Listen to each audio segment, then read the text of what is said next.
I'm glad you found my channel. In this video, I'll explain how 3D food printing works.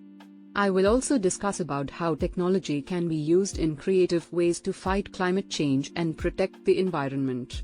Come with me as we learn how technology can amaze us and help us improve the world. Ready for a journey of exploration and learning as I discuss how we may make the future more sustainable. How does a 3D food printer work? Printers are well known. It makes copies of the pages you have filled out with information. But a printer for preparing food? What's this about global warming and taking steps to protect the environment? The idea of how a 3D food printer works are not difficult to understand. 3D food printers use syringe-like devices to insert dough, cheeses, frostings, and raw meats. The food comes out layer by layer using a nozzle. The nozzle moves to make shapes on a plate. The process of 3D printing gives the food a solid form. Pressing a button starts the printing process, and when it's done, the food is ready to eat.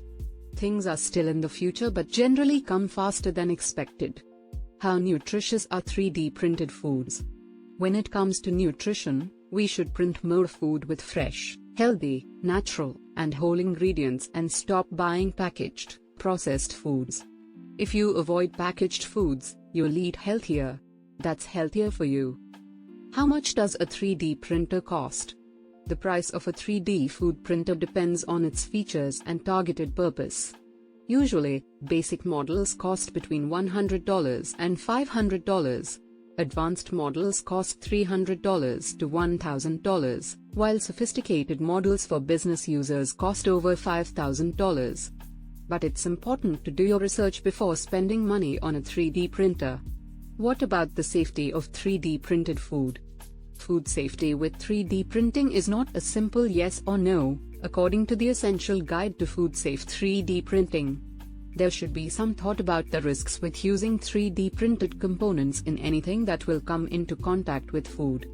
No matter what, any food that is intended for human consumption must follow strict health and safety regulations. 3D printing, science fact or science fiction? An Israeli bioprinting startup produced a cultured meat weighing 104 grams, possibly the largest of its kind. Cultured meat is made from bioink composed of animal cells, not plants. A biopsy is taken from a living animal to obtain bioink cells. Cells are grown in a nutrient-rich medium until there are enough to make bioink. Bioprinter is used to print the bioink. Printed meat is placed in an incubator for stem cells to transform into fat and muscle cells. The resulting cultured meat is real meat without killing animals. 3D printing meat reduces the need to raise and kill animals, making it more environmentally friendly. This saves a lot of water and has other positive environmental effects. The meat of the future probably won't come from plants or animals but from 3D printers. 3D food printers could simplify food preparation in every kitchen. 3D food printers already exist and aren't just science fiction. Thanks for watching. Another day, another info.